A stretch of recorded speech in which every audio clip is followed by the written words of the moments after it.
नमस्कार। Credible history के इस नए एपिसोड में आपका एक बार फिर से स्वागत है। आज एक मजेदार विषय पर मैं बात कर रहा हूं। हिंदू महासभा, आप सब लोग जानते हैं, हिंदू महासभा का हम जब भी नाम लेते हैं तो विनायक दामोदर सावरकर का नाम आता है। एक और बहुत महत्वपूर्ण नाम आता है श्यामा प्रसाद मुखर्जी का। इन दोनों लोगों में एक खटपट हुई थी, और बल्कि हिंदू महासभा के अंदर अंदर एक बड़ी खटपट हुई थी। यह खटपट क्यों हुई थी, वजह क्या थी, इसको जानने और समझने में आपको बहुत मजा आएगा। मेरे साथ बने रहिए।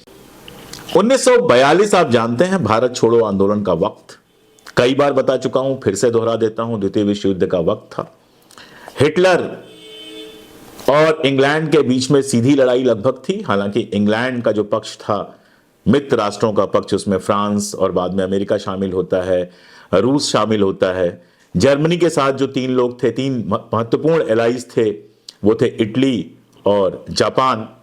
हिटलर ने अपनी ताकत बढ़ाते हुए आसपास के जो यूरोपीय देश थे उन पर कब्जा करना शुरू किया था, और बाद में यह वार धीरे धीरे वर्ल्ड वार के रूप में तब्दील हो जाता है। इस वर्ल्ड वार में, द्वितीय विश्व युद्ध में, अंग्रेज चाहते थे भारतीयों का समर्थन, लेकिन बिना भारतीयों से सलाह मशविरा किए इन्होंने भारत को युद्ध में झोंक दिया था। कांग्रेस हिटलर के साथ जाने को तैयार तो नहीं थी, लेकिन ब्रिटेन से बार बार यह सवाल पूछ रही थी कि आप हिटलर की तानाशाही पर बात कर रहे हैं, हिटलर के साम्राज्यवाद का विरोध कर रहे हैं, लेकिन जिस तरह से आपने हिंदुस्तान को गुलाम करके रखा है उस पर आप क्यों नहीं कुछ कह रहे हैं। आप वादा कीजिए कि युद्ध जीतने के बाद आप हिंदुस्तान को आजाद कर देंगे, हम आपका साथ देंगे।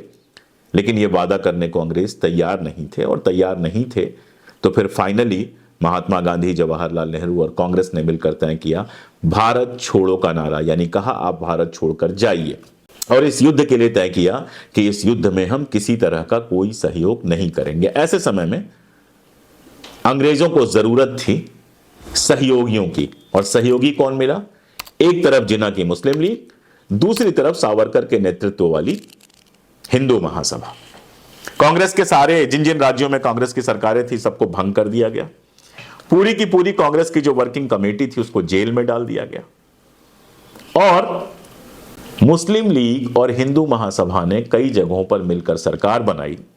बंगाल में मुस्लिम लीग सीधे तो नहीं थी, लेकिन बंगाल में हिंदू महासभा और श्यामा प्रसाद मुखर्जी जो थे वो फजलुल हक के नेतृत्व वाली कृषक प्रजा पार्टी के साथ थे, जो सरकार का हिस्सा थी। फजलुल साहब जो थे वो पहले मुस्लिम लीग में थे, फिर अलग होके कृषक प्रजा पार्टी बनाते हैं, और फिर बाद में मुस्लिम लीग में शामिल हो जाते हैं। इसके अलावा सिंध में मुस्लिम लीग के साथ सीधी सरकार थी, जहां आप जानते हैं कि सिंध की असेंबली में बाकायदा प्रस्ताव पास हुआ भारत विभाजन का, और हिंदू महासभा ने उसका कोई विरोध नहीं किया। अभी हम बंगाल पे सेंटर्ड करते हैं।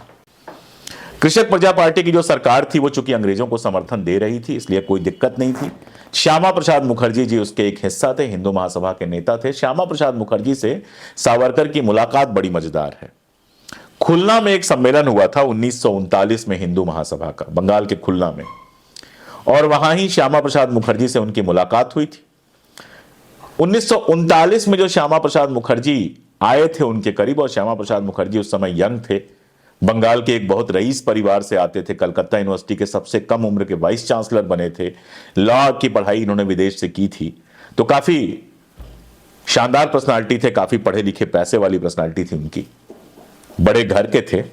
तो जब सावरकर से उनकी मुलाकात 1939 के खुलना अधिवेशन में हुई और उन्होंने हिंदू महासभा ज्वाइन की, तो आप देखिए 3 साल के अंदर अंदर अपना उत्तराधिकारी बना दिया उन्होंने श्यामा प्रसाद मुखर्जी को। यानी 1942 में श्यामा प्रसाद मुखर्जी 1937 से 42 तक लगातार सावरकर अध्यक्ष बने रहे, और उसके बाद श्यामा प्रसाद मुखर्जी को हिंदू महासभा का अध्यक्ष बना दिया गया। इन सब बातों से आपको लगना चाहिए कि इन दोनों लोगों के बीच में रिश्ते बहुत अच्छे रहे होंगे, अच्छे थे भी। लेकिन 1942 के बाद ये रिश्ते खराब होना शुरू हुए, और उसका बड़ा मजेदार कारण था। शुरुआती दौर में तो श्यामा प्रसाद मुखर्जी भारत छोड़ो आंदोलन के एकदम खिलाफ थे। एक पत्र भी है, आप जानते हैं, उसको बार बार कोट किया जाता है। इसमें उन्होंने अंग्रेज अधिकारियों को सलाह दी है कि इस आंदोलन को कैसे दबाया जाए। लेकिन हुआ ये कि उस समय देशभक्ति का उभार पूरे देश में फैला हुआ था। अब कांग्रेस के जो कार्यकर्ता थे या कांग्रेस से जुड़े हुए लोग थे, वो अंग्रेजों के खिलाफ झंडा लेकर खड़े थे। जब हिंदू महासभा के कार्यकर्ता अंग्रेजों के पक्ष में दिखाई देते थे तो उनका जनता अपमान करती थी। और देखिए, वो हिंदू महासभा में भले गए हों, लेकिन थे तो हमारे नागरिक, हमारे देश के नागरिक। उनके मन में भी देशभक्ति का भाव था। कार्यकर्ता तो नेता की तरह कोई सेटिंग करता नहीं है, उसको तो पता नहीं था कि सावरकर साहब की अंग्रेजों से क्या बात हुई है। वो तो जमीन पर देखता था कि जब हम अंग्रेजों के पक्ष की बात कर रहे हैं तो लगातार अकेले पड़ते जा रहे हैं। दिल्ली के एक बड़े नेता थे हिंदू महासभा के, आशुतोष लाहिड़ी। उनका एक बयान मैं आपको पढ़ के सुनाता हूं। उस दौर में आपको पता चलेगा हिंदू महासभा के आम कार्यकर्ता की मानसिक स्थिति क्या थी। वो लिखते हैं, मैं सच में हिंदू महासभा के भीतर पनप रही प्रवृत्तियों से व्यथित हूं। अवसरवाद की नीति हिंदू महासभा के लिए बेहतर नहीं हो सकती। जमीनी कामों को बुरी तरह से नजरअंदाज किया जा रहा है। केवल बातों से हम अपने लक्ष्य तक नहीं पहुंच सकते। और उसी समय श्यामा प्रसाद मुखर्जी सावरकर को एक पत्र लिखते हैं, आपके बयानों के चलते लोग कह रहे हैं कि हिंदू महासभा पद लोलुपों और नौकरी के अवसर तलाशने वाले लोगों का संगठन है। क्यों ऐसा कह रहे थे? क्योंकि जब पूरा देश लगातार अंग्रेजों के खिलाफ था, पूरे देश में भारत छोड़ो आंदोलन चल रहा था, तो सावरकर साहब न केवल अंग्रेजों के साथ पूरी तरह खड़े थे और भर्ती करा रहे थे, बल्कि उनके सारे बयानों का समर्थन कर रहे थे। तो आप सोचिए, एक तरफ देश में आग लगी हुई थी, एक तरफ देश में जनता चाहती थी अंग्रेजों को कैसे भी बाहर किया जाए, दूसरी तरफ सावरकर जाने किस बंधन में बंधे थे, जाने किस वादे से बंधे थे कि वो अंग्रेजों की मुखालिफत करने के लिए बिल्कुल भी तैयार नहीं थे। क्योंकि सावरकर का कभी चुनाव उन्होंने लड़ा नहीं, कभी उनका बहुत बड़ा पॉलिटिकल बेस रहा नहीं, जनता के बीच में वो जाते नहीं थे, तो शायद उनको ये बातें समझ में नहीं आ रही थी। लेकिन श्यामा प्रसाद मुखर्जी को बंगाल में समझ में आ रहा था कि अगर ये चीज लगातार चलती रही तो उनका राजनीतिक कैरियर पूरी तरह से खत्म हो जाएगा। तो उन्होंने क्या किया? उन्होंने अचानक जो कोalition मिनिस्ट्री थी उनकी कृषक प्रजा पार्टी के साथ, उससे इस्तीफा दे दिया और कहा कि I could no longer bear the witness the injustices being heaped on the people of Bengal by an unjust alien government and by implication its Muslim allies। अचानक उनको मुसलमान लगने लगे कृषक प्रजा पार्टी के लोग। अचानक भारत छोड़ो आंदोलन के चलते जो लोगों के ऊपर लगातार उत्पीड़न हो रहा था वो दिखने लगा और अचानक उन्होंने इस्तीफा दे दिया। इस इस्तीफे पे जो बंगाल का गवर्नर था हर्बर्ट, उसकी एक टिप्पणी है, वो बड़ी मजेदार टिप्पणी है, आप उसको सुनिए। Mukherjee's resignation is due to his desire to remain in limelight and maintain the leadership of Hindus.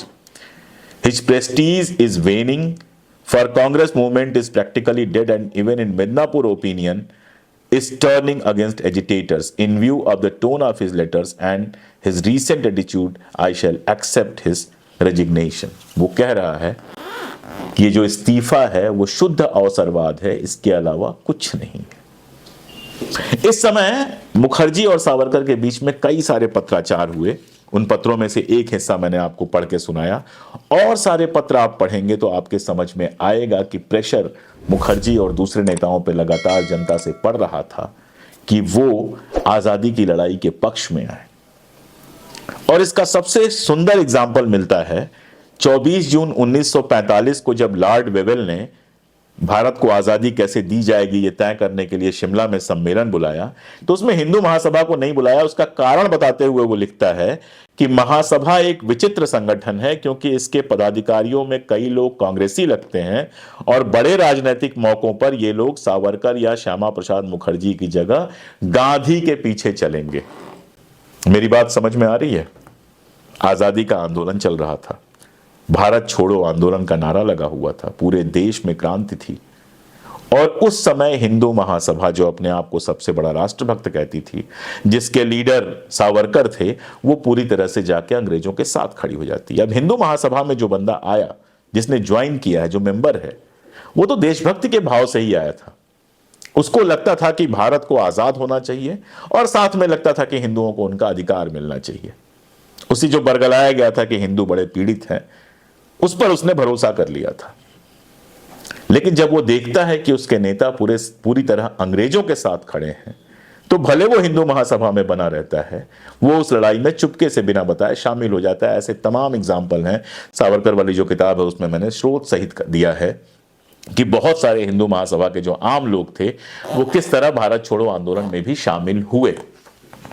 तो यहां से, और श्यामा प्रसाद मुखर्जी चूंकि लोगों से जुड़े हुए थे, चुनाव लड़ते थे, तो वो लगातार इस चीज को देख रहे थे। इसीलिए आप देखते हैं कि उन सब के बीच जब तेज बहादुर सप्रू ने एक नॉन पार्टी लीडर्स का अधिवेशन बुलाया था तो सावरकर तो वहां नहीं गए थे, लेकिन श्यामा प्रसाद मुखर्जी गए थे। हालांकि उन्होंने एक खेल किया था, भारत छोड़ो आंदोलन के नारे को बदल के भारत से समझौता करो नारा बना दिया था। यानी वो कह रहे थे कि अंग्रेज भारत से समझौता कर लें कि जाने के बाद हमें डोमिनियन स्टेटस या इस तरह की कोई चीज दे देंगे। लेकिन गए थे। जाना इसलिए जरूरी था कि जब आपको मेन स्ट्रीम लीडर होना होता है तो उस समय देश में जो कुछ चल रहा है उससे आप अलग नहीं हो सकते। ये रस्साकस्सी चलती रही और ये रस्साकस्सी वहां तक चलती है जब तक गांधी की हत्या नहीं हो जाती है। तब तक सावरकर धीरे धीरे मेन स्ट्रीम से बाहर होते जाते हैं और जब गांधी की हत्या हो जाती है तब हिंदू महासभा लगभग भारतीय राजनीति में किनारे हो जाती है। आप जानते हैं सावरकर की पहले गिरफ्तारी हुई, केस चला, फिर कोरोबोरेटिव गवाही नहीं मिली तो वो छूट गए, लेकिन हिंदू महासभा धीरे धीरे किनारे होती गई। और ऐसे समय में श्यामा प्रसाद मुखर्जी हिंदू महासभा से आरएसएस की तरफ जाते हैं और जो नया पॉलिटिकल संगठन बनता है जनसंघ, उसके अध्यक्ष बन जाते हैं। सावरकर इस चीज को बिल्कुल पसंद नहीं करते थे। उनको लगता था कि जनसंघ का जो हिंदुत्व है, जनसंघ की जो राजनीति है वो बड़ी हल्की है और इसीलिए श्यामा प्रसाद मुखर्जी जब उनसे कहने जाते हैं कि आप भी जनसंघ में आइए, हालांकि मुझे लगता है कि बस कहने ही गए थे। अगर उनको जनसंघ में ही लाना होता तो फिर हिंदू महासभा में बने रहने से क्या दिक्कत थी। तो उस समय सावरकर उनसे कहते हैं कि इस तरह की राजनीति आप लोग कर रहे हो बहुत खराब राजनीति है, मेरी उससे सहमत नहीं है। और उसके बाद हम देखते हैं कि श्यामा प्रसाद मुखर्जी और सावरकर की मुलाकातें भी धीरे धीरे खत्म होती जाती हैं। श्यामा प्रसाद मुखर्जी अपने तरीके से राष्ट्रीय स्तर के नेता बनकर उभरते हैं और सावरकर धीरे धीरे किनारे होते चले जाते हैं। तो ये जो मुखर्जी और सावरकर की जोड़ी 1942 में 1939 से 42 तक बहुत ज्यादा साथ दिखती है, उसके बाद भी कुछ साल साथ दिखती है, वो 1945-46 के बाद धीरे धीरे बिखरना शुरू होती है और अंत वहां पे होता है कि दोनों के बीच में कोई भी रिश्ता नहीं रह जाता है। तो इतिहास से ये एक कहानी थी और साथ में ये भी बताना था इस कहानी के साथ कि हिंदू महासभा के अध्यक्ष के रूप में सावरकर ने अंग्रेजों के साथ जो समझौता किया था उससे उनके कार्यकर्ता ही उस दौर में बेहद नाराज थे। मैंने आपको आशुतोष लाहिड़ी का बयान बताया और भी बहुत सारे बयान मिल जाएंगे अगर आप मेरी किताब सावरकर वाली किताब पढ़ेंगे या दूसरी किताबें पढ़ेंगे। ये एक छोटा सा इतिहास से किस्सा जो मैं चाहता था आपके साथ शेयर किया जाए। अगर आपको लगता है कि ये ऐसी बात है जो दूर तक जानी चाहिए तो वो सब कुछ कीजिए जिससे ये बात दूर तक जा सकती है। सब्सक्राइब कर लीजिए, शेयर कीजिए और भी जो करना चाहते हैं। मैं अपना काम करता रहूंगा, आपको भी अपना काम करना होगा। बहुत शुक्रिया।